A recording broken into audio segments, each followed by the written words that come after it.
Baseball has started, and it is time to revise the Sports Talk with Dad plan to fix baseball once and for all. QB shuffle is about to happen. There are more free agent quarterbacks than we probably have ever seen. Who is going to go where? And the NCAA, they are deciding to go from 64 to 112 teams. Is that really a good idea? That and more coming up on Sports Talk with Dad right now. Welcome back to another amazing episode of Sports Talk with Dad. As always, my name is Kyle, and I cannot call this Sports Talk with Dad without the man sitting next to me, a man whose teeth are just like the moon because they come out at night. My dad, Tim. My teeth don't come out at night. My brothers did. He put them in my niece's milk at Thanksgiving. You've heard that story a few times. I've heard all of your stories. I don't know. 1,000 times. I don't know. I have a 1,000 times. I have a question for you. I was watching TV the other day. There were two movies on that were very similar, but I love them both. Okay. One was Free Solo. Sure. That guy is insane. It's not really a movie. That's a documentary, but... Okay. It was 2 hours. The man climbed Yosemite, whatever they call that thing. And then had no reaction when he got to the top. None. Yeah. And the other one along that lines was Vertical Limit was on. I love that movie. Love that movie. It's my first PG-13 movie. I just couldn't imagine. I always thought I would like to climb Everest. Yeah. Sometime. I don't think so now. I've never had an interest in doing any of that stuff. Why Why would I put myself in a position where I have a high chance of dying? Because it's there. I mean, just the strength those guys have to have, especially the rock climbers, in their fingertips. Yeah. They hang from small planks. Here's my free solo. There's one thing I don't understand. A lot of free solo climbers die, right? Yes. They fall. It happens all the time. They talk about it on the documentary. Like, people die all the time. Why would you not have a parachute on your back? I can't imagine that it would be that heavy. No idea. Maybe it ruins the challenge. I don't know. But like, if you slip, you kick off, put out your parachute, and guess what? You're not dead. Maybe. And you can climb. You'll have broken bones, but you're not dead. You mean like on Vertical Limit at the very beginning where the dad's crawling up with his son and he daughter? just needed a parachute. And then he's alive. You're carrying all that other equipment anyways. Just bring the parachute with you, and then you're not dead. They have got to be the most amazing athletes on the planet to do what they're doing. You know, I actually saw a ranking of the most in shape athletes. Okay. Can you guess what number one was? Gymnasts? No, male gymnasts are on this. Female gymnasts actually weren't on this list. It was male gymnasts were actually number 3. Number 2 was rock climbers. Number 1 was soccer players. And they showed pictures of the soccer players, and those dudes are jacked. I could see soccer players for cardiovascular in shapeness. And, yeah. Okay, that wasn't a good word, but I mean, I'm just surprised you said it. They can run that all the time. They'd be in amazing but shape. dude, they are, because think about it. They have to be in shape. Their legs are insanely big. Yes. And with all the running, I mean, their body fat is down all the time. They are insane. So yeah, soccer players, fun fact that nobody cares about. They are the number 1 in shape athletes of all time. I knew male gymnasts were because I actually grew up next to a kid who was the first alternate for the 1980 men's gymnastic Olympic team. Timeout. Yeah. I know all your stories. Where's this one been for 30 years? I've told you the story. You have never told me you had a neighbor gymnast that almost went to the Olympics. His grandmother lived next to my mom and dad. Sure. She called him Nene. I can't remember his name, but it was Nene Taylor. Okay. We knew each other when we were very small. I think he lived down in Janesville or someplace, but he became an incredible gymnast. Uh-huh. He was the first alternate on the 1980 team. He actually appeared in a movie called Jim Cotta. How have I not heard this story? I don't know. I'm sure I've told it. You have never told this story. Okay, this lets me know you have more stories, and I don't have to hear the same ones over and over again. Yeah, but the other ones are really good. Are they? Well, maybe not. But, I mean, he was the size of his shoulders. Dude, they're giant athletes. Just amazing. Well, it's because of those rings that they're hanging from. That's why their biceps are so big. The rings that they do get them in insane shape. And the pommel horse where they're scissoring over the top. I mean, unbelievable athletes. Dude, they are crazy in shape. Only number 3, though. Better than I ever was. You and me both on that one. Wow. But enough about that, because we have another story to tell. And this one's not a new one. This is one we are going to keep telling until baseball actually listens to us and puts these plans in place. We have a Sports Talk with Dad plan. For those of you that are viewers, for a long time, we talk about this at least once a year. And at the beginning of the baseball season, we're going to make it a tradition until it happens. But we do have a plan in place, and it is time for this to come into fruition. Baseball is the world's greatest sport, but they're losing audience year over year to football, to basketball, even hockey. Yeah. Is starting to take them on, and it doesn't have to happen. The problem is so many teams are out of it by before the season's even halfway over. Correct. They have winners and losers at who's selling, who's buying at the trade deadline. That's crazy. Baseball's got to address their overall viewership and get everybody in the country interested in what's happening in other areas again. Here is how you fix it. These are our rule changes, easy for me to say, that need to go into place. First and foremost, baseball is losing generations of baseball fans because they start playoff games so late in the season. They need to move up the playoff game times. Believe in your sport, baseball. Believe in it, because you have a product there, and it's important that you allow people to see it. Starting the games at 8 o'clock Eastern, where the games are ending at 10 o'clock at night, you're losing people, especially on weekdays. Kids can't stay up that late. My kids can't. No, and when I was a kid, there used to be the World Series was played in the afternoon. They'd actually wheel TVs into a study hall so we'd watch the games. Yeah. Or even if you don't want to do that, what time does the Super Bowl start? 5.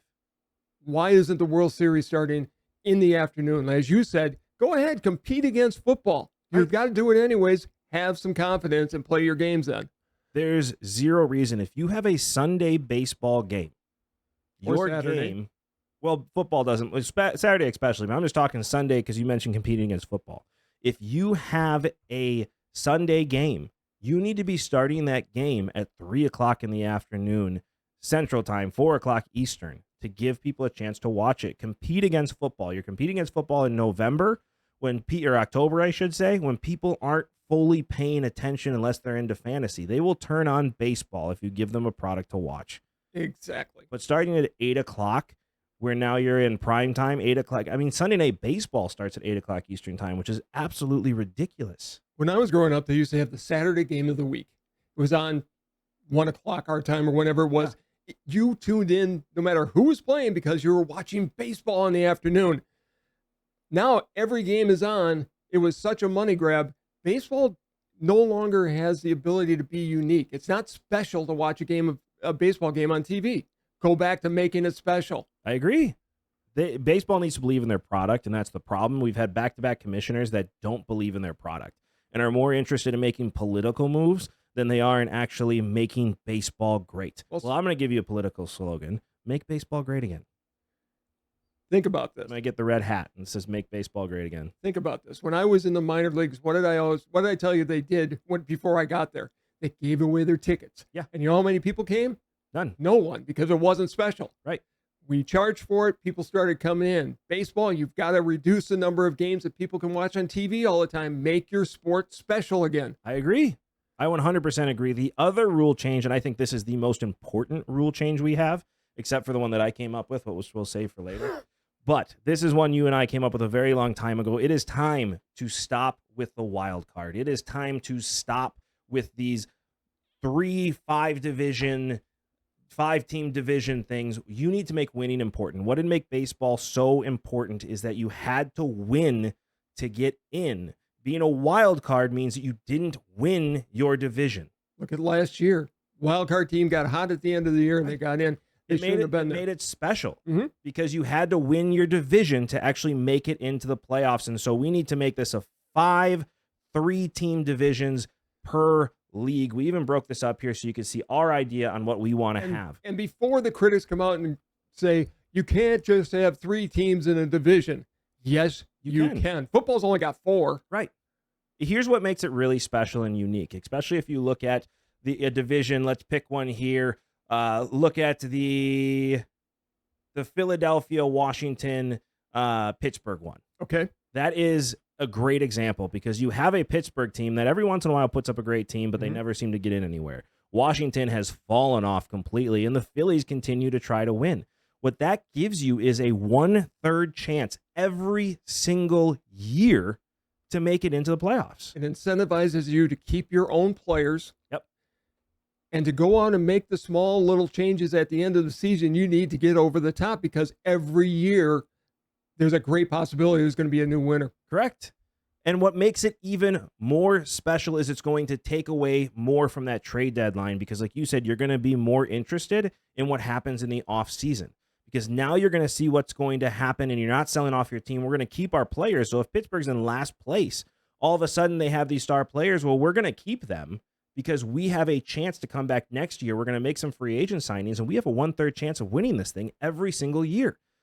The fact that at the middle of the baseball season every year there are buyers and sellers is the most stupid thing any business could do. You don't sell off your product to somebody else and admit to your fans, we're giving up. Well, and you have rivalries back again. If you look at it, this is where people sometimes get upset with me. You look at Yankees, Mets, and Red Sox in a division.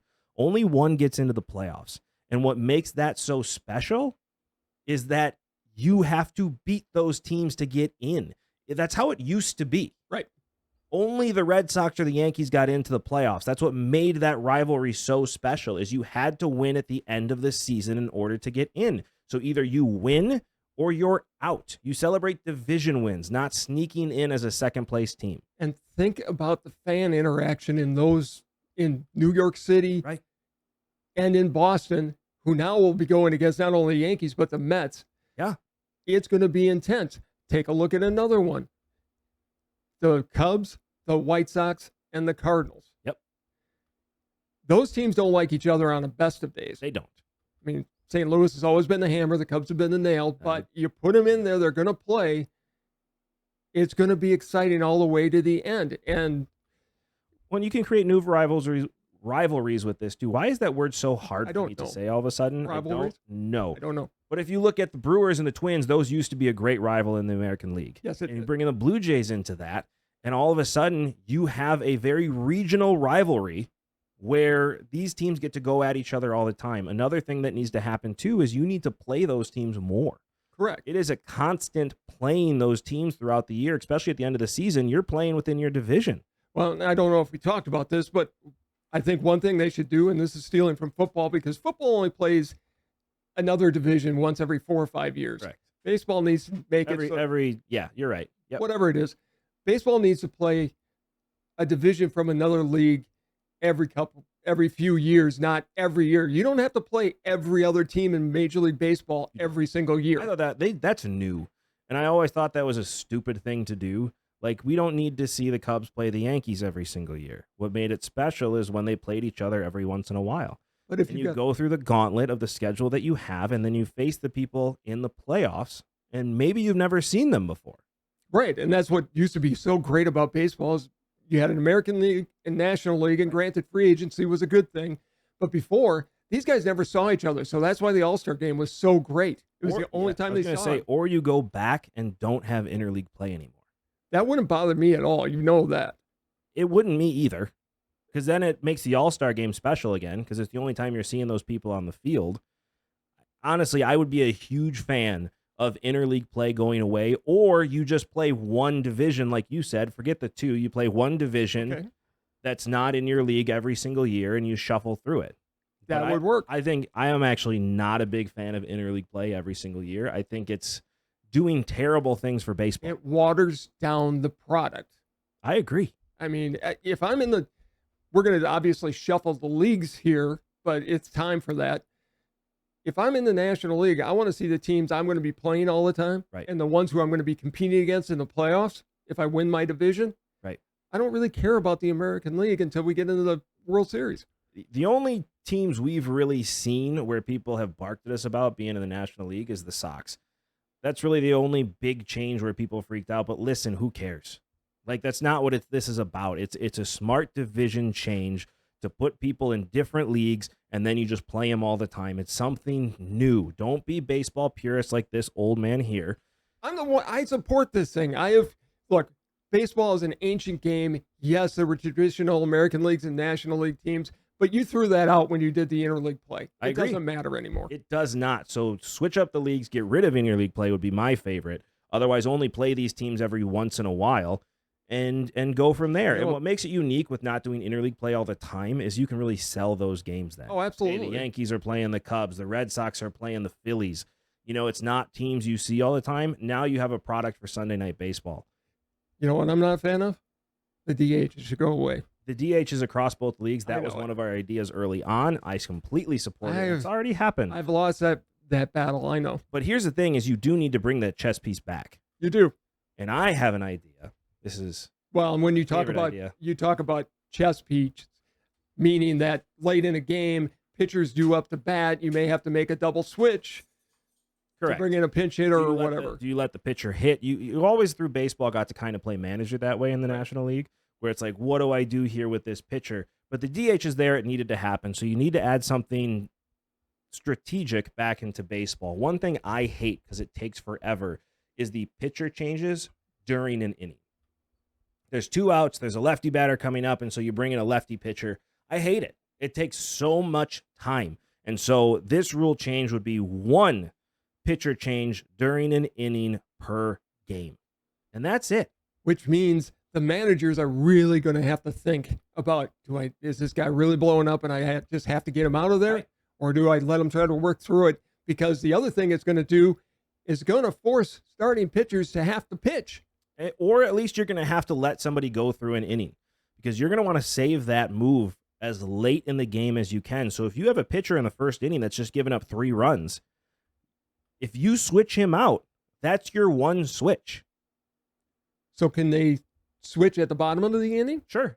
Okay. Sure. If game is not in play, people are not on the field, you can switch as many times as you want. So you can have 1 pitcher for the first, the second, the third, the fourth. It doesn't matter. Craig Counsell's happy then. He's 100% happy. But when you're in play and there's 2 outs and you need to make a pitcher change, you get to do that once and only once. And again, that brings that chess piece back into the game.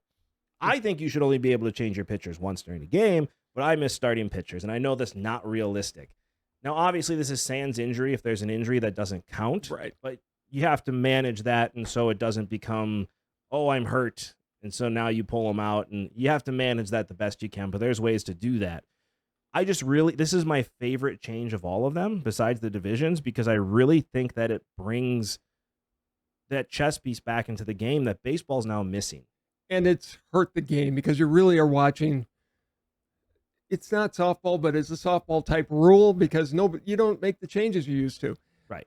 Baseball used to be like Stratego, where you don't know what's going on the other person's board, but you have to try and manipulate it how you can. If you haven't played Stratego, pick it up. It's my all-time favorite game.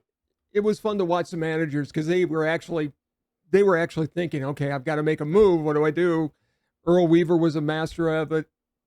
DH took that away. It's too late. The DH is in the game for good. So you need to bring something back, and that would speed up the game even faster than it's going right now because the pitch clock has been a huge success. Yes, it has.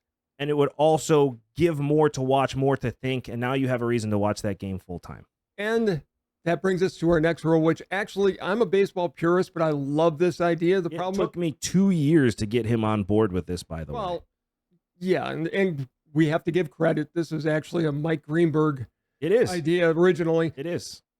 I made it better, but... Okay, fine. Well, yeah, which happens. Anyways, the problem with baseball, especially starting late at night, is if it's an extra inning game, it can go until 2 or 3 in the morning. Correct. That can't happen. There's ways to make it give you a great ending that everybody will be interested in. It's the 12th inning. Mm-hmm. The 12th inning, what that is you will have 2 innings of extra baseball. So if it's a tie game in the 9th, you can go into the 10th, you can go into the 11th, just like normal. But in the 12th inning, it is now a home run derby. Keep going. So what you get is you get 3 warm-up pitchers. You pick a player. Your own team is pitching to your own team. And so it's just like the home run derby. You get to pick the person pitching to you. And that's picked before the game starts. It's picked before the game starts. You get everything out there. You know who's hitting in the 12th in that situation. All that has to be picked, sans injury, right? And you know who's pitching for the 12th inning already. All that's picked before the game. You can't just decide at the last second. It's something you'd have to practice, right? But once the 12th inning comes around, you get 3 warm-up swings or warm-up balls, and then you get 6 hits or 6 balls. And it doesn't matter if you watch them come across the plate. It doesn't matter if you miss. It doesn't matter if you hit a home run. It is 6 balls only, no matter the situation. And then the home team comes up and they get 6 balls. If you are tied after those 12 balls, see, 12 balls, 12th inning, it's all connected. Keep going. Clever. You go 1-1-1-1-1. And so the away team gets 1 ball, and then the home team gets 1 ball, and you go back and forth until the game is over. And so all of a sudden, you could be on the 10th ball that each of you are hitting. The away team just missed. The home team comes up, cranks a home run. It's over. It speeds up the game, and what it also does is it gives some people exciting things to watch and to wait for. Because I tell you what, if it's in the 11th inning, 9 times out of 10, I'm leaving that game. I got stuff to do. The game's already been going on for 3 hours. I don't know when this is going to end. I'm going to leave. But if you tell me in the 12th inning, now I'm not hoping the game is over in the 11th. I'm actually hoping it goes to the 12th inning so I can see that home run derby. I love the idea. It would be so exciting. I mean, the best part of a hockey game used to be the hockey shootout at the end of the game. Still is. It still is. This would be really exciting. I think you'd have to, as you said, designate who's going to throw it, whether it's a pitching coach or whether it's one of your regular pitchers, whatever. But that's something they're going to have to work on because you're going to have your guy and he's going to have to hit home runs to win that game. And you're going to have a person that's going to practice this on a regular basis. Sure. And then the home run derby all of a sudden comes more exciting because you have guys that are designated for this. The Players Association would love it because you have another position now on the baseball field that's money-making. And it can be a guy that played in the game. We talked about this. Does the person have to play in the game in order to do this? I don't think they do. I'd like to see... Normally, it's going to be a guy that's playing in the game or a DH. Normally. But I think they should have to play in the game. See, I don't. I think it's more exciting if you have a guy fresh because you know what that's going to mean? More home runs. And if you have a guy that's designated for that, it's not going to change their swing. All they're doing is trying to hit home runs. That's their role on the team. They're only going to be used 4 times a year. What I hope they're used for. Game 7 of the World Series. No. It goes into the 12th inning. You already agreed with me. You can't change it at the end of the year. I know, it just rubs me wrong rather than ending, but... It also means that you don't need as many pitchers on your roster. You can focus on actually bringing more players up. Because if the game ends in 12 innings all the time, the most you can use is 12 pitchers. Right. And so, well, 13 technically. 13. Well, no, 12, because this 11th inning would be the end of it. So with the rule change of one pitcher change in the middle of an inning, the most you can use in a game is 12 pitchers. And so you don't need to carry 15 pitchers anymore. And Craig Counsell gets his hands tied, which thank God I don't have to watch that garbage anymore. Look, I've acquiesced to you because they do it in tennis with a tiebreaker, except in Wimbledon, which they play it out in the last. That's going to be updated soon, though, too. If it's not already, it may have been. But do it if it's the way the game is played, so be consistent throughout the entire one. So we don't have a 2:00 ending like we had in 2016 with the Cubs. And don't tell me that doesn't happen. The NFL's changed the rules so many times, nobody during the Super Bowl realized that the Chiefs would have gotten the ball from where they were if they missed it. Yeah, when it looked like it was going to be the end of the first overtime period, everybody's going, take a timeout, take a timeout. Yeah, nobody understood that rule because of how many times it's been changed. Hockey changed the rules where overtime is 3-on-3 now for one overtime period, which is a much more exciting version of hockey, by the way, in overtime. I've been at a couple games that go into that, and it's awesome. Okay. Every better than the shootout? It's faster. So the 3-on-3, it's faster. There's more open space, so there's more movement. I mean, the game I was at was over in 12 seconds because of how fast it went. I couldn't believe it. And baseball, very exciting. Baseball can't do 3-on-3, obviously. No, so this is how you do it. I don't want to hear about not making changes to the game like that. It's a modern advancement to a game, but keeps the purity for people like you for the entire game, but changes it and gives it a modern spin. I don't know if I can any longer be called a purist because I support and helped come up with all these ideas. If I did it to him, I can do it to everybody else. Give me the chance to pitch it to people. I'm the one who came up with a 5-3 team division, not you. You did. That was your idea, and I highly support it. I think it's great. So help us out. Get this out there because this is how the game is fixed. You move up the start time to playoffs. You make 5 3-team divisions. Make baseball about winning again because that's the most important thing. No wild card in baseball. It waters it down. You have one bye team. You have a one game because my idea, and you disagree with this, walk through the playoffs quick. So real quick, so with the 5 3-team divisions, the first game is a 1 game. You just do 1 game. The next round is a 3 game, and then you do 7-7 in the championships. Playoffs are over before October even ends. Which would be nice. Honestly, I'd like to see him move back to 154 games, which it was. I would too, but in this case, you make it the 5 and 4 play a 1-game playoff to get in, and then the winner of that goes and faces the 1, and then you have the other matchup already set up. You do a 5-game series. The championships are 7 games, and then the World Series is obviously a 7-game. November baseball has to end. November baseball has to end. Although November 2nd is a very special day. Yes. It's when the Cubs won the World Series. It's when the Cubs won the World Series. But all things being equal, get it back into October where it belongs. So the World Series is played in October, so you can have a Reggie Jackson who's Mr. October. I agree. Listen, these are our changes, and we think they are brilliant ideas, but we need your help to get this in front of baseball. So spread this news out and let us know what you think in the comments below. And while you're down there, like, subscribe, and hit that notification bell so you get to enjoy this show as much as we enjoy making it. Another change that is being talked about in a different sport is with the NCAA. I have heard a couple different numbers here, but I'll leave it to you. 64 teams. Technically, it's 68 now. Correct, because you have the first play-in day. You do, but nobody really counts that. It's not even on your bracket half the time. So there's 64 teams now that actually count, and they're talking about moving it to possibly 112 teams. Yeah, I've heard 72, 76, 80. Bob Knight used to want 128 teams. I think that's crazy. I don't think they should move it up. Leave it the way it is. And here's the reason why.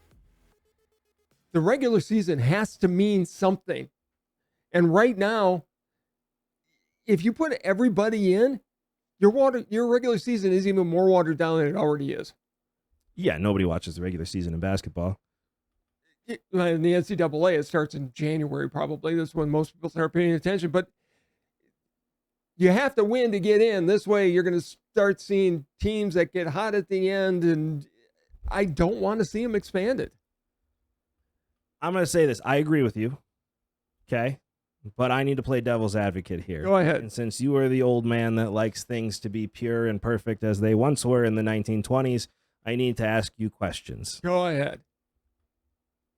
This brings in a lot more money to basketball. Or do you think that this would dilute the tournament? It's going to dilute the tournament because where are you going to play those It's one more round. It's more than one more round. It's like 2 more rounds. 2 more rounds. So it's like it's another week of the tournament. You're going to be seeing, I don't think you're going to see people travel as much. Where are you going to play that first round? Does that mean the teams are going to have to go on the road to even another location for that first round? Look, they've got getting to the final. I mean, it's coming up. I think the pick for the final 64 is coming up this weekend. 68. I mean, really, the 76 would add one more round, one more full round. Yeah, if you want to do something small like that, I could maybe see that going, because don't forget, when I was a kid, UCLA won 11 in a row or something weird like that, but they didn't have to play until like the finals because there was such a limited number of teams in. You just did a back in my day thing, by the way. I did. I know. But it's when I was growing up. So what? So sue me. Anyways, that's funny. I want to see these teams get in, but I want to make it special to get in. That 64-team field, 68-team field is special, and you really have to work to get in. It forces everybody to make decisions before, and if you don't make it, you go to the NIT. Putting everybody in, let me ask you this. Okay. Would you rather be part of 100, say 80 teams, or would you rather be out one year and go and have a great chance of winning the NIT? Would I rather hang an NCAA tournament banner or an NIT banner in my gym? Well, I'm assuming nobody's going to hang a banner for just getting into the NCAA. Why? You shouldn't. Some schools do. They're fools. Small schools. They don't get in very often. I'd rather be in the NCAA tournament with a chance to win. Or get blown out. Maybe, but it's better than not being in and having a chance and not having a chance at all. I think you've got to be a really good team. The NIT, what do I go win the NIT? I'm going to try, but it doesn't feel the same. I would much rather be in the NCAA tournament, no matter how low my ranking is, and have a chance at winning some games than not being in the NCAA tournament at all. I think you're going to dilute the tournament For the way too fans, much. but I'm saying, you're asking me if I'm in that position of the school, I'd much rather be in the big dance than not in the big dance. Okay. I mean, do you think I'm wrong on No, that? if I'm a player, but we're looking at, If I'm a player, a coach, or a school, I mean, it's the hope of being there and thinking maybe you have a chance no matter if you get blown out or not. I'm As a looking at- school, that's a big deal. Wisconsin won the NIT a couple years ago. I think that Ohio State won it a few years ago, too. you hang those banners, you've won a postseason tournament. NIT, and now I am going to sound like the old guy. The NIT was the original NCAA tournament. Right. It was a big deal to get into the National Invitational Tournament. Right. Now it's a forgotten afterthought, and this would kill it forever. Consolation bracket. It will kill it forever. I just think, I don't think the NCAA cares. no, they don't. Of course they don't. Why would they? It's about money. I don't know. I just don't. How deep are you going to go? Does that mean that every team from the Big Ten is going to get in? Yeah, I mean, Pretty almost every much. team from the Big Ten gets in now. Well, there's- The Big Ten sends 7 or 8 schools every single year. right. So They now have we're more more, teams in the NCAA tournament every single year than any other conference. and they all lose in the first round. Every last one. I don't know. You're adding another round. When I first saw this, I thought, this is a big deal. This is the worst thing in the world. But in reality, what you're doing is just adding another round. Now, 112 adds more, but from expanding it so you have one more round in the NCAA tournament, I mean, nobody's ever going to have a perfect bracket. It ensures that. Well, true. Nobody's I mean, going to have a perfect bracket now. with 112, I think what that allows you to do is allows you to give somebody a bye the first weekend completely. Yeah, it could. It's going to, because you're going to have whatever the I haven't done numbers- the math on it, so I don't even know. I don't know what the bracket would even look like. I think the way I've seen it play out, there would be 12 or 16 teams that would get a first weekend bye, Okay. and then they start their tournament. So the first round is then really a play-in tournament. So it's no different than what they have now. The You're just 68. giving more teams a chance to actually play in to win. In that case, it's still a 64-team tournament the same way it is now. Even though there's 68 teams or however many teams, really nobody pays attention to those play-in games. It's going to be the same thing. And again, you're giving smaller schools a chance to actually get into the big dance that never would have had a chance before. Plus, this would make your brackets and the gambling so much harder, because now you've got a huge extra Vegas- page of the spreadsheet to deal with. Vegas wins. I mean, that's who wins in this. I don't think it's as big of a deal as you do. And I think you're being a little purist on this, but I also understand where you're coming from. I don't like things getting watered down. Baseball watered down their playoffs by adding the wild card. True. Go back to having to win to get in. NCAA, at least now with the regular season, you win the tournament, your league tournament, you're automatically in. But almost always that second, well, not almost always, but at some times in most conferences, except the small ones, the season winner gets in as well. I think of it like I went to school at Jacksonville University, right? That's where I went to college. And so it's always exciting for me when Jacksonville University gets into the tournament. And so if you're telling me I can watch the school I went to get into the tournament, a small school that really never gets in, and I can watch them actually get a real shot every single year, that's exciting for me. And I'm going to kill my own argument here. However, I've always had a problem with the fact that if you win the tournament, you get an automatic bid. But if you win the regular season, you're not guaranteed a bid. That's a different ballgame. I honestly think then if you're going to expand them, tournament winner gets in and the regular season winner gets in if they're different teams. Yeah, well, then that fixes the issue that you have. And so this is a good idea. No, I still think it's too many teams. I enjoy seeing the consternation of some teams as they're waiting to get in. Consternation. Yes. So explain that word. Just the anxiety, waiting to see whether they get No, in. that's constipation. No, that's consternation. Look up the word. Anyways, Word of the We're day, wa- folks. we're watering down our tournaments too much. Keep it smaller. Yeah, but if you have consternation or constipation, Would you watering it stop down would make it better. going with those kind of jokes now, aren't we? That's all I got. Okay. I'm left with poop. Let's humor at talk this about point. something that everybody's talking about right now. All right, you let us know what you think in the comments below about the NCAA tournament. And while you're down there, like, subscribe, and hit that notification bell so you get to enjoy this show as much as we enjoy making it. People are talking about quarterbacks in the NFL all day. Yeah. Every day today. I'm seeing people. I saw one bracket from CBS that had 7 quarterbacks taken in the first round. That's nuts. It's never going to happen. With the amount of free agent quarterbacks that are available right now, why wouldn't you go and get an established quarterback that might help you put it over the top? Like if you're a team like the Falcons, who really are a quarterback away from being real competitive. It could be.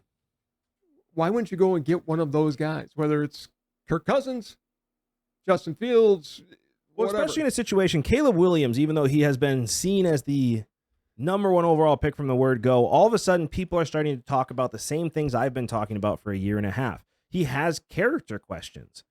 He does, and I don't think the Bears. He doesn't want to go to the Bears, and I don't. If I'm the Bears, do I want that kind of an attitude coming into my clubhouse? He wants to go to Washington. Sure. There's no doubt about where that. He grew up. He wants to go to Washington. But if I'm Washington, I don't want him. If I'm any team, I don't want him anywhere near my team. Now there's rumors out there, I should say, that he wants $700 million contract, and he hasn't played a down in the NFL. I mean, this kid is just not mature enough to lead a team. That's never going to happen. They have the rookie salary structure. He's only going to get slotted in and get so much money. The question is, could he miss the draft and then go walk on the team, not declare for the draft, and then just walk on a team that he wants to be on? Nobody would sign him. No. Nobody. He's done nothing. I mean, Bo Jackson did it. Bo Jackson had skills beyond belief, and he was a running back. He wasn't the quarterback. Which is another conversation we need to have, is about those running backs. But here's what the QBs, though. So what do you think the Bears do with the first overall pick then? If it were me, I'm trading back with Washington, one spot back. If I want a quarterback at that point, go and get Jaden Daniels, or get yourself a weapon like Marvin Harrison Jr. and bring in Russell Wilson. And get a bunch of draft picks so I can build the other parts. They're not just one player away. You can get Russell Wilson cheap right now. He's owed $39 million by the Broncos this year and like $25 next year. You can sign for the league minimum about $1 million. If I'm the Bears right now, I am bringing in Russell Wilson. I am drafting Marvin Harrison Jr. And then I am trading back that 9th pick and just getting a haul for a team that wants a quarterback. It would make sense to me, or you bring in at the 9 pick the quarterback that you think can sit for a while behind Russell Wilson, which right now is probably J.J. McCarthy, although why he's going up the board as high as he is kind of surprising to me. I don't know. Rumor is Michigan players in general are jumping up the board, which is insane. Rumor has it that Denver really wants McCarthy. They're at the number, 8 pick? I think 12th. So they'd have to get up to around number 8. Well, they trade up with the Bears. Look, if I'm Russell Wilson has to have an attitude change as well. He's got to go in like he's a rookie and he has to win the job, whatever job it is. Listen, dude's been humbled. He has been humbled. Somebody decided to take $85 million in dead cap this year instead of keeping him on their roster. The biggest dead cap hit of all time. They didn't even say we need to restructure your contract. No. They just said, we're good. Thanks. See ya. Wilson, that was just a bad situation from the word. I could see Wilson in Pittsburgh. Chicago. I could see him in Chicago, but if I'm the Bears, I more likely could see him in Minnesota if Kirk Cousins goes to Atlanta. But if I'm Minnesota, I'm trying to re-sign Kirk Cousins. Well, here's the thing, right? So let's assume that the Bears are moving on from Justin Fields. Okay? That's going to happen. Sure.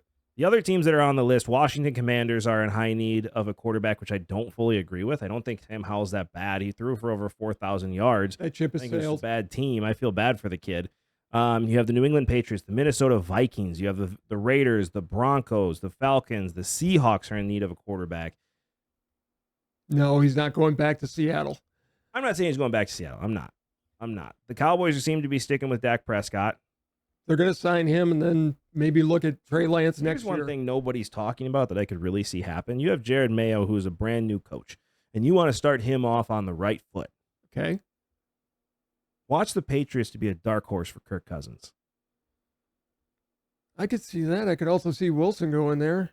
I mean, if I'm Washington and I can get Wilson for $1 million, yeah, dirt cheap, and I can also draft, if saying they want to draft somebody at the number 2 pick, and they get Jaden Daniels, or if they trade with the Bears, they get Caleb Williams. Make Williams sit and let Russell Wilson run things for a couple of years. Caleb Williams not going to sit. He should. He's not going to.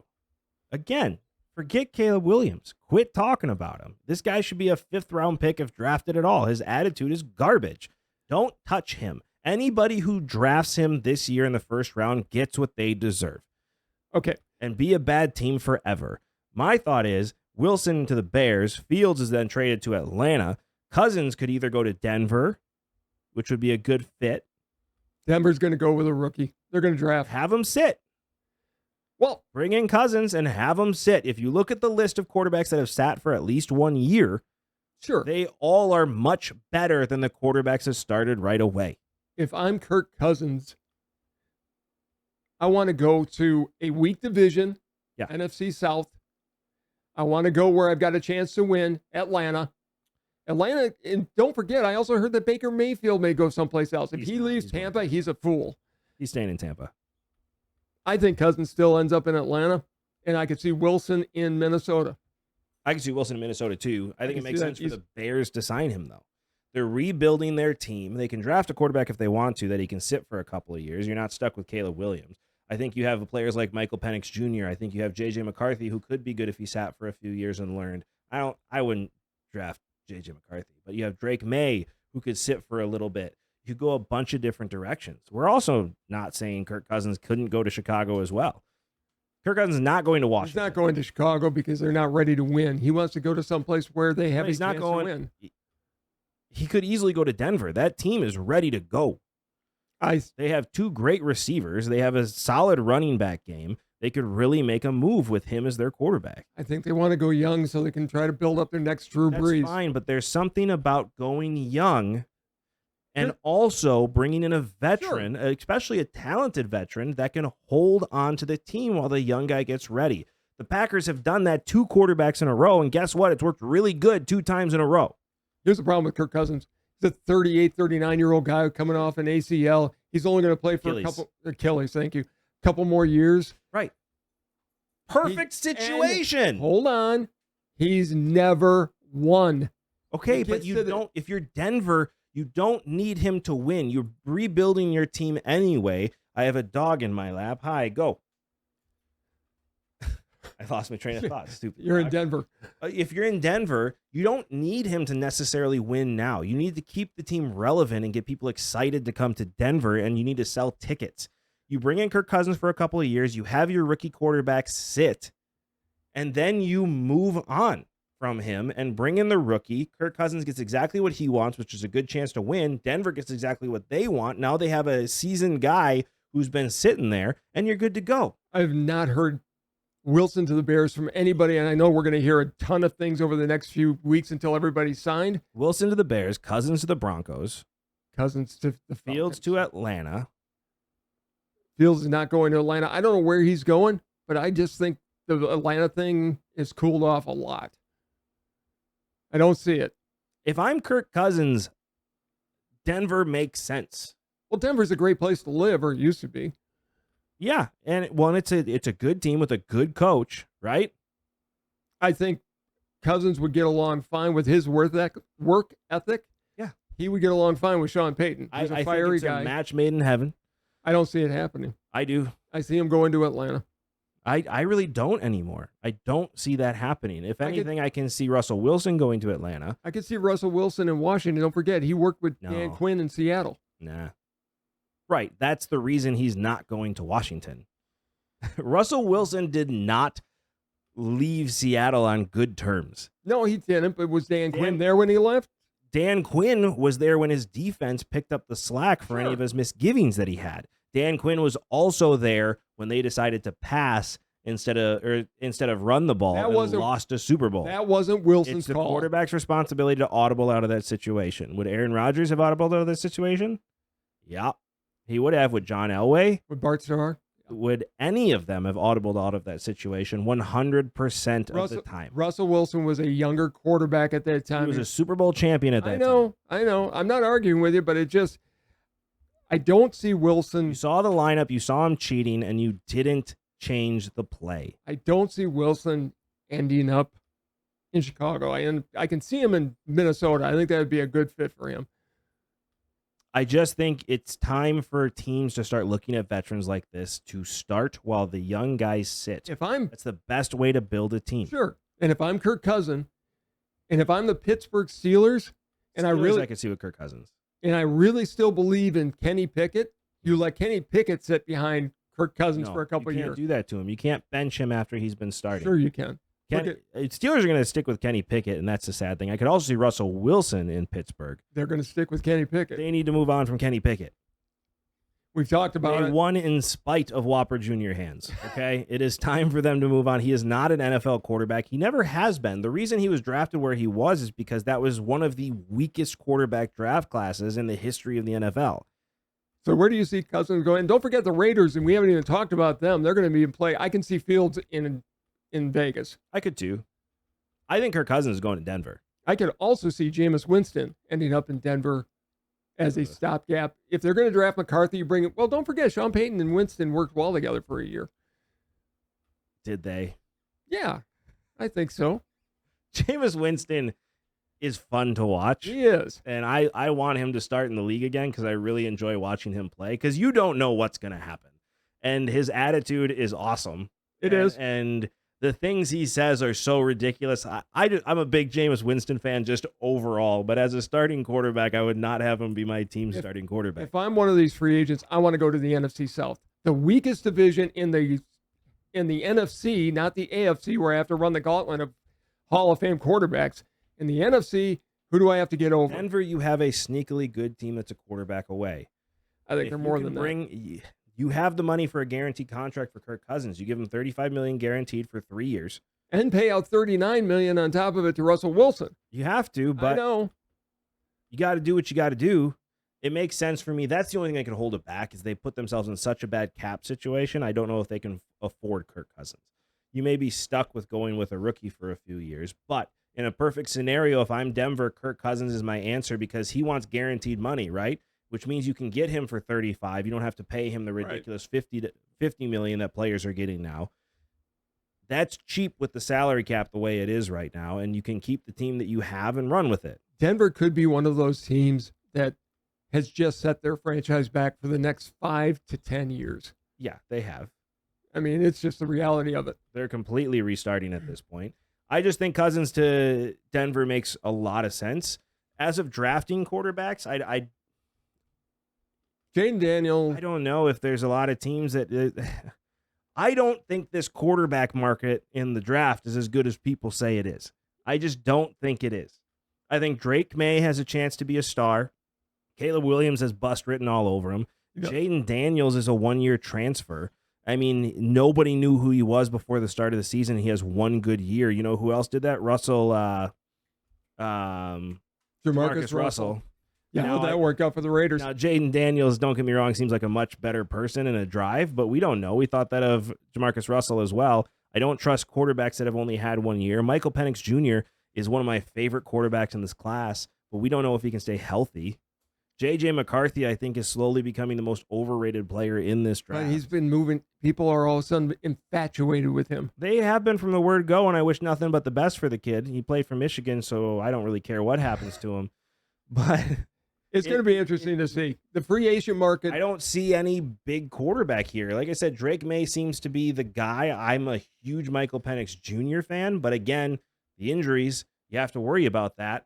I don't see a lot of long-time starters coming from this draft. I think what this is going to guarantee is we're going to be talking about quarterbacks in the free agent market next week again. We are, and running backs too. Yeah. That free agent market is ridiculous, but we're going to save that for next week. We have had a great show, but as all of you know, you cannot have a conversation with your dad without your father getting the last word, so it is all you. Let's talk about parenting for a second.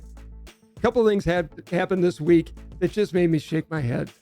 First, it's a great time of the year because Girl Scout cookies are back. I love their Samoas, the little ones with coconut on top, whatever. Guess what I saw at their stand? There were cookies, and the parents were there.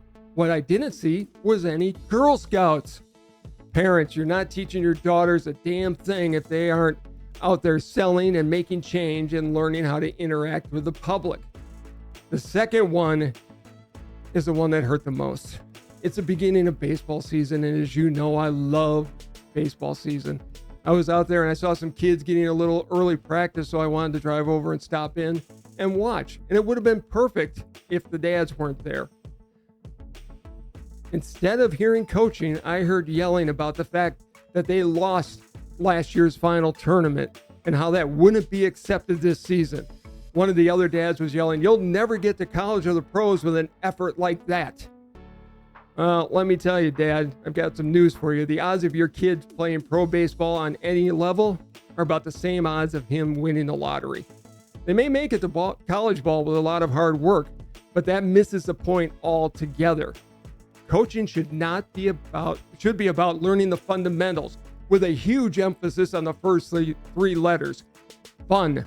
Too often parents make their kids pick up one sport when they're real young, and by God, we're going to drive you until you achieve what we think you should. Forget about whether or not they're having fun or even actually want to play. Here's a novel idea. Let the kids go out and play several sports and then implement all the skills they learn in each of those sports to the one sport that they love the most. And if they truly have the rare gifts that will take them to the highest level of that sport, the skills will show themselves. And then at that point, by all means, go and get them the coaching they need to get the most out of those gifts. Regardless, wouldn't it be nice to see them learn to love and play all the sports? I long for the days when kids would ride their bike to the local park and play baseball or football or basketball, depending on what season it was and depending on what ball whatever kid brought to the park. The kids made up their own rules. They learned to play and get better by trial and error. Most of all, they learned to play together, and they made up their own rules, and they learned that they weren't going to win every time. When I did play organized sports, I was really blessed. I had two great coaches. In baseball, Optimus League, it was Dave Geltmeyer. He encouraged me at all times. He never gave up on me, and he never got upset if I made a physical error. If I made a mental error, that's when he'd come over. He'd talk me through what happened and remind me that those types of the errors were the ones that were going to cost us games later on. It was a life lesson. Always be prepared. The other great coach was, of course, my tennis coach, John Paulus. Without ever raising a voice, he got me to run harder and faster and play harder than I ever thought I could, because during our side conversations, he taught me that failing to work as hard as you could in practice meant failing to get the most out of the gifts that God gave you. And that kind of failure would live with you forever. And he was exactly right. This season, when you're out there, whether you're coaching or playing, focus on the fun part of fundamentals and let your kids play and make up their own rules. Get out of their way. When they're ready for organized sports, encourage them. Don't belittle them. And if they show real talent in one sport or another, find a coach that will correct their errors in private and praise them in public. Those are the life lessons that those kids need to hear, because you want the kids to have fun and be excited for the next time they want to go to practice or their game. That's it. Done? I'm done. Got some stuff to get off your chest, huh? Parents are the worst thing that's ever happened to kids' sports. Let them go out and play and make up their own freaking rules. They'll learn the sport. Trust me. I like the fire. Well done. Thank you, as always, so much for watching. This has been Sports Talk with Dad. We'll see you next time. Bye, everybody.